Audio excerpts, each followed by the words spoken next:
같이 읽겠습니다. 시작. 이러므로 너희는 나의 이 말을 너희의 마음과 뜻에 두고 또 그것을 너희의 손목에 메어 기호를 삼고 너희 미간에 붙여 표를 삼으며 또 그것을 너희의 자녀에게 가르치며 집에 앉아 있을 때이든지 길을 갈 때이든지 누워 있을 때이든지 일어날 때이든지 이 말씀을 강론하고 또 내 집 문설주와 각각 눈에 기록하라. 네, 신앙 플러스 생활. 오늘부터 신앙 생활에 대한 시리즈 설교를 시작을 할 겁니다. 그래서 한 5주 정도 준비를 할 겁니다. 오늘은 첫 번째, 신앙은 생활이 되어야 합니다. 라는 이야기입니다. 신앙 따로 생활 따로가 아니라 바로 우리의 생활이 신앙이, 우리의 신앙이 우리의 생활이 되어야 합니다. 신앙생활의 본질은 나의 전 존재를 다하여서 하나님을 사랑하는 겁니다. 이게 신앙이죠. 그렇죠? 나의 전 존재, 모든 것을 다하여 하나님을 사랑하는 것. 신명기 6장 4절에서 5절입니다. 이스라엘아 들으라. 우리 하나님 여호와는 오직 유일한 여호와이시니 마음을 다하고 뜻을 다하고 힘을 다하여 내 하나님 여호와를 사랑하라. 할렐루야. 전인격적으로 마음, 뜻, 힘, 우리 생명까지도 다 하여서 하나님을 사랑하는 것, 그게 뭐라고요? 신앙. 그게 신앙입니다. 그럼 이 신앙생활이라는 것은 앞에서 쉽게 말해서 신앙 플러스 생활이 신앙생활이라고 했는데 오늘은 세 가지를 좀 보려고 합니다. 첫째로 신앙생활이 뭐냐? 말씀을 우리 마음에 두고 사는 삶이 신앙생활입니다. 믿으십니까? 네. 자, 오늘 본문이에요. 본문 18절 말씀입니다. 이러므로 너희는 나의 이 말을 너희의 마음과 뜻에 두고 이렇게 말씀하고 있습니다. 이러므로 너희는 나의 이 말을 어디에 두라고요? 너희의 마음과 뜻에 두라. 즉 하나님의 말씀을 마음에 두고 사는 것, 이게 뭐라고요? 신앙생활. 다시 말하면 전인격적으로 하나님을 사랑하라라고 하는 이 말씀을 마음에 새기고 사는 것, 이게 바로 첫 번째 신앙생활. 우리의 모든 행동, 우리의 생활의 지침으로 이 말씀을 삼으라. 마음에 새겨라. 그 방법을 오늘 말씀은 세 가지를 이야기하고 있는데 마음에 새기는 방법입니다. 첫 번째 사랑해야 하는 것이고 두 번째 섬기라고 말씀하고 있고 세 번째 가르치라 이렇게 말씀하고 있습니다. 여러분 사랑하면 마음에 두게 되어 있어요. 사랑하는 사람이 하는 말을 갖다가 귀에 안 담아두는 사람은 없어요. 내가 사랑하기 때문에 무슨 말을 하는지 집중해서 듣고 그 말씀을 마음에 새기려고 노력한다는 겁니다. 두 번째, 섬기라. 내가 어떤 사람을 공경함으로 섬기는 사람이면 그 사람이 무슨 말을 하든지 그 마음에 새기게 되어 있어요. 그게 나에게 도움이 되니까요. 내가 그를 갖다 섬기는 이유가 거기에 있으니까요. 마음에 새기는 방법 두 번째, 그를 섬기는 거예요. 세 번째, 가르치라. 여러분, 우리가 혼자만이 아니라 나 혼자만이 아니라 대대손손이 그 말씀을 갖다가 간직해야 될 거 아니에요. 내 대에서 말씀이 끊어지면 되겠습니까? 흘러가야 되는 거죠.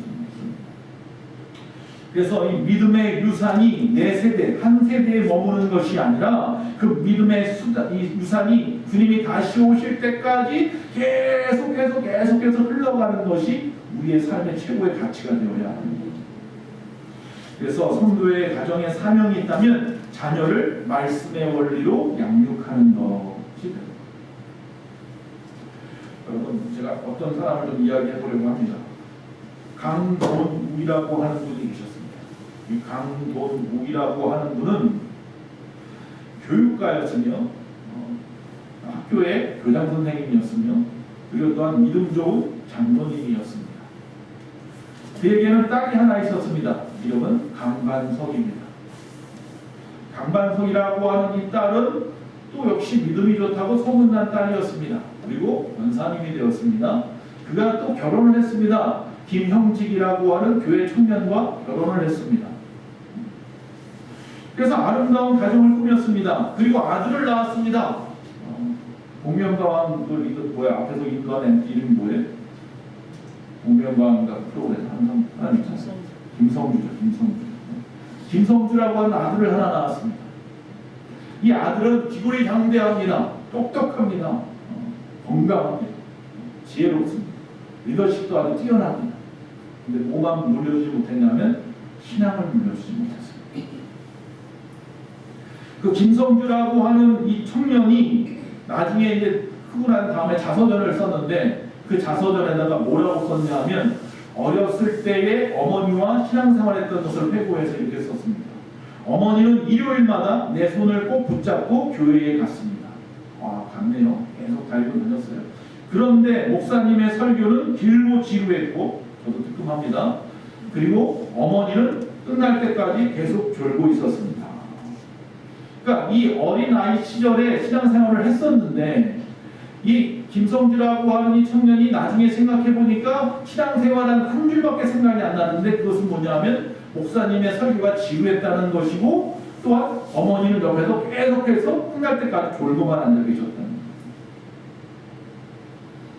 여러분, 이 청년이 나중에 나이가 차고 나서 바로 지난 70여 년 동안 이 민족의 피눈물을 흘리게 한 사람입니다. 누구예요? 김일성. 김성주가 원래 이름이죠. 여러분이 복음은 수평적으로만 흐르면 안 되고요. 수직적으로도 흘러야 돼요.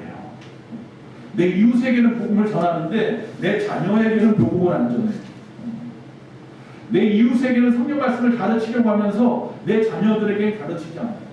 내 이웃의 신앙이 잘됐는지 잘못됐는지 판단하고 정지하기 좋아하면서 내 자녀들에 대해서는 신경 쓰지 않아요. 흘러가야 될 줄로 믿습니다. 그래서 어떻게 해요? 가르치라. 여러분, 가르치는 것은 뭐 말씀을 읽어서 1 더하기 1은 2야 이렇게 가르치는 게 아니라 제일 좋은 방법은 뭐로 가르쳐요? 내 몸으로 가르치는 거죠. 여러분, 하나님의 말씀을 마음에 두고 사는 것, 그것은 바로 앞에서 말씀한 대로 사랑하고 섬기며 가르치면 됩니다. 근데 그 말씀을 두고 사는 방법과 더 구체적인 방법을 이야기하는데 신명기 6장에도 나와 있고 오늘 본문 말씀에도 나와 있는 똑같은 말씀이에요. 이 모세가 이 신세대, 이제 앞으로 가나안에 들어가야 할 신세대들에게도 그 광야에서 죽어버린 세대, 그 아버지 세대들에게 했던 그 말을 똑같이 전하는 게 있어요. 3가지를 하라고 합니다. 첫째는 너희의 손목에 매어 기호를 삼으며 뭔가를, 아까 말한 말씀, 마음을 다하고 뜻을 다해서 네 하나님 여호와를 사랑해야 된다라고 하는 그 말씀을 갖다가 첫 번째 어떻게 하라고요? 손목에 매어서 기호를 삼으라. 그 두 번째는요, 너희 미간에 붙여서 표를 삼으라 이렇게 말합니다. 미간에 붙여서 표를 삼으라. 세 번째, 너희 집 문설주와 바깥문에 붙여서 기록하라 또 그랬어요. 집 문마다 그 말씀을 갖다 기록해야 돼요. 손목에다가 가죽끈으로 묶고 그리고 통을 하나 달아놔요. 그 안에 그 말씀이 들어있어요. 그리고 또 머리에도 가죽끈을 묶고 통을 하나 이 앞에다 달아놔요. 그 안에도 뭐가 있어요? 말씀이 들어있어요. 그리고 집집마다 어떻게 해요? 자기 문 앞에다가 통을 하나 붙여놔요. 집에 부자면은 뭐 옷을 이렇게 만들고 가난한 사람은 그냥 대충 나무로도 만들고 그렇지만 그 안에도 역시 마찬가지로 하나님의 말씀이 들어있어요. 손에다가 이렇게 돌돌 말고 머리에다 매는 것을 패틀이라고 하고 그리고 이 벽에다가 붙이는 걸 매주자라고 말을 합니다. 그리고 앞에 붙어있는 건 엘샤다이, 즉 하나님의 능력, 하나님의 권능에 대한 이야기를 하죠. 자, 왜 이렇게 하고 살랍니까? 이게 참 창피할 수도 있어요, 사람들 앞에서. 근데 사실 뭐 이스라엘 백성들 자기들끼리 사니까 다 그러고 다니니까 오히려 자랑스러운지 모르겠지만 혹시 이렇게 하고 있는 모습을 보신 적이 있으십니까? 이스라엘에 가면 흔하게 볼 수 있는 사람, 특히 그 이스라엘 통곡의 벽 앞에 가면 다 이렇게 하고 있습니다. 남자들. 여러분, 왜 손목에다가 메어서 기호를 삼으라고 말하냐면 너의 행동에 대해서 삼가하라는 이야기입니다. 머리 미간에다가 붙이라는 얘기는 너희의 생각으로 삼가하라는 이야기고요. 문설주에 붙이는 것은 드나드는 생활에 대해서 삼가하라고 말하는 거예요. 항상 하나님의 말씀으로 너희의 생각과 행동과 드나드는 모든 생활을 삼가하라고 말하는 거예요. 이게 바로 뭐예요? 신앙생활입니다. 여러분, 그렇게 하시겠습니까? 일상사 속에서 깊이 스며들어 있어야 될 것이 하나님을 사랑하라는 말씀입니다.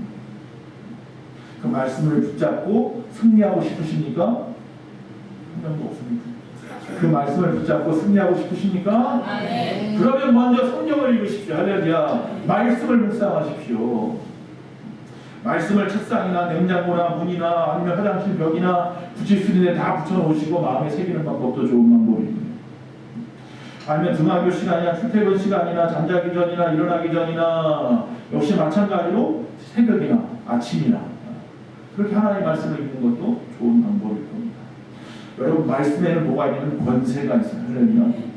그래서 우리가 그 말씀을 갖다 열심히 읽는 거, 이게 아무것도 아닌 것 같지만 그 말씀이 우리와 우리 가정 안에서 열매를 맺고 승리의 길을 갖다가 열어줄 줄로 믿습니다. 올 한 해 처음 시작하면서 우리 교회도 각자마다 말씀을 뽑았죠. 그 말씀 기억하십니까? 우리는 카드로 주잖아요. 여러분 지갑에 잘 넣고 다니라고 카드로 줬는데 어디들 있으십니까? 자, 두 번째 또 신앙생활은 어떻게 하는 거냐? 말씀에 순종하는 삶입니다. 할렐루야. 말씀에 순종하는 삶이 바로 신앙생활입니다. 영적으로 승리하는 삶을 살려면 하나님을 사랑하고 그 다음에 그분의 계명을 지키라라고 말씀하고 있습니다. 읽기는 하는데 순종하지 않으면 나와는 상관이 없는 거예요. 가나안을 정복한 이스라엘, 그들의 군사력이 뛰어나서 그들이 가나안을 정복했습니까? 아닙니다. 이스라엘 백성들이 광야 40년 동안 훈련받은 게 군사훈련을 받은 겁니까? 아닙니다. 하나 받았어요. 순종하는 거예요. 순종하는 거예요. 하나님의 말씀이라면 무엇이든지 믿고 따르는 거예요. 그거 하나 배웠어요. 40년 동안. 그래서 그들에게 주시는 그 땅, 그것도 역시 마찬가지로 강대한 나라, 가나안 땅에 있는 많은 나라, 7개 족속이나 있는 그들을 다 몰아내고 그 땅을 주겠다고 하실 때에는 어떤 군사에 대한 어떤 무기를 주거나 아니면 어떤 병사에 대한 어떤 싸움에 대한 어떤 방법을 가르쳐 준 것이 아니라 그저 하나님의 말씀에 순종하는 법만 가르쳤습니다. 이런 하나님의 능력을 우리 생활 속에서 경험하는 거, 그게 바로 신앙생활입니다. 아, 내가 하나님의 말씀에 순종했더니 이런 기적이 일어났더라. 그 우리의 신앙생활이 늘 기적으로 충만할 수 있는 방법은 하나님의 말씀에 순종하는 삶을 사시면 됩니다. 왜 나에게는 기적이 일어나지 않습니까? 왜 나에게는 하나님이 느껴지지 않습니까? 내가 하나님의 말씀을 갖다 순종하지 않기 때문입니다. 여러분, 그러기 위해서 우리의 조건이 있습니다. 즉 다시 말하면 우리가 하나님의 말씀에 순종하기 위해서 22절 23절에 보니까 너희 하나님 여호와를 사랑하고 그의 모든 도를 행하여 그에게 의지하면 여호와께서 그 모든 나라 백성을 너희 앞에서 다 쫓아내실 것이라. 내 능력이 아닙니다. 하나님이 하신다라는 겁니다. 그걸 믿고 신뢰하고 순종하는 겁니다. 하나님이 다 하실 수 있습니다. 하나님이 못하실 것이 아무것도 없습니다. 우리가 순종한다고 하는데 가만히 보면 50%만 순종해요. 그것도 다행이지. 10%도 순종하지 못해요. 하나님은 천지를 창조하셨는데 스스로 알아서 하나님의 능력을 제한해서 순종해요. 내가 할 수 있을 만한 것만 해요. 이게 도대체 내 생각으로는 답이 없어. 그런 건 안 해. 가만히 보니까 이게 일리가 있어 보여. 그런 것만 해. 그러면 안 됩니다. 전적으로 하나님 앞에 맡기는 겁니다. 구원은 오직 하나님의 은혜로 받습니다. 그러나 하나님의 복은요, 순종함으로 받는 것입니다. 자, 그러나 우리가 순종을 한다라고 했습니다. 순종하기만 하면 복을 주시는데 여러분, 순종하니까 복을 주시는 건 사실 아니에요. 다시 말하면 순종하기만 하면 자연적으로 복이 오는 게 아니에요. 우리가 하나님께 순종하는 것은 하나님이 우리에게 베푸신 그 은혜의 구원의 결과에 대해서 감사함으로 순종하는 거예요. 그러니까 하나님 앞에 우리가 순종한다고 해서 하나님 꼭 복을 우리에게 불려주실 이유가 없어요. 전해주실 이유가 없어요. 그런데 하나님께서 당연한데도 말고 우리가 하나님의 말씀에 순종하는 것이 당연한데도 불구하고 우리가 하나님의 말씀대로 순종하기로 작정을 한 사람들은 하나님의 주권적인 의지에 의해서 복을 주기로 결정하신 거예요. 그것을 선택하신 거예요. 그게 은혜예요. 그래서 순종하면 복을 받는 거지, 순종하니까 복 받는 게 아니라 하나님이 순종하는 자에게 복을 주기로 작정하셨기 때문에 당연한 것인데 순종하는 것이, 그런데도 보너스로 복을 주시는 거예요. 24절 말씀에 너희의 발바닥으로 밟는 곳은 다 너희의 소유가 되리니 너희의 경계는 곧 광야에서부터 레바논까지와 유브라데 강에서부터 서해까지니라. 쉽게 얘기하면 가나안 땅 다 주겠다는, 큰 땅으로, 넓은 땅으로 주겠다는 거예요. 근데 이 24절에 나와 있는 이 말씀에 있는 이 모든 땅을 갖다 차지한 때가 있었어요. 어느 때였냐면 다윗 왕 때와 솔로몬 때였어요. 다윗 왕하고 솔로몬 때는 여기 나온 이 24절의 복을 다 받았어요. 엄청난 땅을 차지했어요. 자, 특징이 뭐예요? 다윗과 솔로몬이 어떻게 했더니 순종했던 하나님. 그 차이입니다. 다윗과 솔로몬 시대에 일시적이나마 그 땅을 다 차지할 수 있었던 것은 그들이 하나님의 말씀대로, 신명기에 나와 있는 말씀대로 온전히 그 말씀을 지켜 행하였기 때문이다. 할렐루야. 나중에 솔로몬이 그 마음이 변하여 그 모든 것을 하나님의 뜻대로 행하지 않은 때가 있었죠. 결국 그렇게 해서 어떻게 했어요? 남과 북으로 나누어졌어요. 북이스라엘, 남유다로 그 아들 때에, 르호보암 때에 여로보암하고 나뉘어졌죠. 25절 말씀, 너희를 두려워하고 무서워하게 하시리니 너희를 능히 당할 사람이 없으리라. 가나안에 들어갈 때 이스라엘 백성들이 가나안에 들어갔는데 여기 분명히 말씀합니다. 너희들이 하나님 말씀대로 지켜 행하면, 하나님 말씀을 순종하면 너희들을 갖다 그들이 오히려 두려워하고 무서워하게 하리라. 그래서 능히 너희를 당할 사람이 없게 하리라. 이 말씀은 정말로 이루어져서 이스라엘 백성들이 드디어 요단강을 건너간 다음에, 그리고 드디어 첫 번째 성이었던 여리고 성에다 정탐꾼을 보냈는데 그곳에 있던 기생라합이 말을 해주죠. 뭐라고 말을 해요? 이곳에 여리고 성에 안에 있는 모든 사람은 이미 당신들이 이곳에 왔다는 이야기 때문에 간담이 다 녹아버렸습니다. 더 무서워서 덜덜덜 떨고 있습니다. 남동불락, 엄청나게 큰 성, 그 성 안에 있는 사람들이 아무것도 아닌 모압지졸 같은 사람들, 그 사람들을 두려워하고 있다라는 거예요. 누가 그런 마음을 심어줬겠어요? 하나님이 심어주었어요. 여러분 앞에 있는 문제가 아니에요. 그 문제들이 오히려 여러분을 보고 덜덜 떨고 있을지 몰라요. 할렐루야. 걱정하지 마세요. 여러분이 믿음으로 행하면 됩니다. 세 번째, 올바른 선택의 삶을 살아야 합니다. 믿음의 자발성이라고 각오를 쳐놨는데, 우리는 이 축복의 길로 갈 것인지 저주의 길로 갈 것인지를 스스로 선택할 수 있는 자유의지를 하나님이 주셨어요. 오늘 본문 말씀에도 보면 26절에 내가 오늘 복과 저주를 너희 앞에 두나니 라고 말했어요. 하나님께서 우리 각 사람에게요, 하나님 믿는 우리에게 복과 저주를 주셨고 스스로 선택하라고 말씀하고 있는 거예요.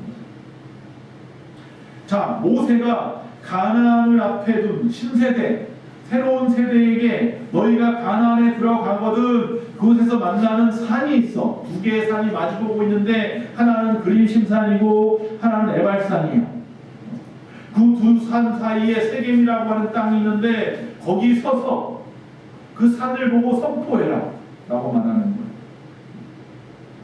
거예요. 이렇게 나왔네요. 자, 그래서 이 에발산과 그림신산, 도대체 왜 그러면 성경에 보면은 하나님께서 그림신산에서는 축복을 갖다 외치고 에발산에서는 저주를 외치라고 말했거든요. 정말로 그렇게 했어요? 여호수아가 여리고를 무너뜨리고 아이성에서 한번 실패한 다음에 다시 무너뜨리고 난 다음에 온 백성을 세겜 앞에 몰아놓고 이 앞에서, 양쪽 산 앞에 서가지고 이야기를 했단 말이죠. 모세가 말했던 오늘 본문에 나와 있는 11장에 나와 있는 이 말씀을 그대로 선포하죠. 그리고 뭐합니까? 선택하라. 너희가 축복의 것들, 즉 하나님의 말씀을 순종하면 축복이요, 너희들이 불순종하면 저주니라 라고 이야기를 하죠. 그런 이야기를 왜 하필이면 그림산에서는 복이고 에벨산에서는 저주냐. 어떤 사람은 그렇게 얘기해요. 햇빛을 갖다 그림신산에 더 잘 받아서, 그렇게 말하는 사람도 있고, 그림신산에는 수목이 자라고 있어서 라고 말을 하기도 하고, 또 아니면 오른쪽에 있는 것이 그림신이니까 오른쪽 왼쪽, 우리나라 비슷하다고 그랬잖아요. 그 나라 사람들은 오른쪽을 바른 쪽이라고 이야기한다. 그런 의미에서 그렇게 이야기했을 것이다. 그건 중요하지 않고요. 중요한 건 뭐냐면 그들이 서 있는 곳이 세겜 땅이라는 거예요. 왜 중요하냐면요. 창세기에 보니까 아브라함이 드디어 가나안에 들어와서 이 세겜에서 소위 말하면 이곳의 상수리나무 아래서 뭐 했어요? 제사를 처음 드린 곳이에요. 가나안에 들어가서 처음으로 상수리나무 밑에서 제사를 지냈어요. 모래 상수리나무 밑에서. 그것이 바로 이겁니다. 즉 다시 말하면 그때 하나님께서 아브라함에게 약속하신 것들이 있잖아요. 이 땅에서 큰 민족을 이룰 것이라는 거잖아요. 근데 그 말씀이 정말로 돌고 돌아서 애국까지 갔다가 광야를 거쳐서 다시 가나안에 들어와서 다시 어떻게 된 거예요? 세겜 땅에서 여호수아가 제단을 쌓고 그 축복과 저주를 선포하는 이 자리가 된 거예요. 엄청난 역사인 거죠. 하나님의 약속이 수백 년이 지나고 나서 비로소 이루어져서 그 땅에 60만이 들어왔어요.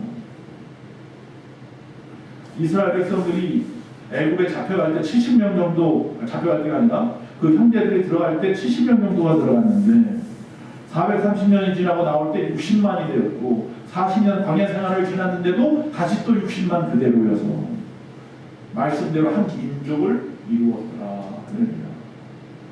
그 약속이 분명히 이루어졌어요. 여러분, 하나님 여러분에게 약속하신 것은 분명히 이루어집니다. 이와 같이 하나님께서 이 말씀대로 살아가는 자, 순종하는 자들에게 허락하신 이 복을 그들은 받았고, 그러나 역시 그들이 불순종함으로 말미암아 그들에게 내렸던 그 저주가 또 역시 그들에게도 임해서 결국 그들은 우리가 잘 아는 대로 바벨론의 포로로 잡혀가고 그 땅은 완전히 멸망하게 되기도 했습니다. 그 말씀이 하나도 땅에 떨어짐이 없이 다 이루어졌어요.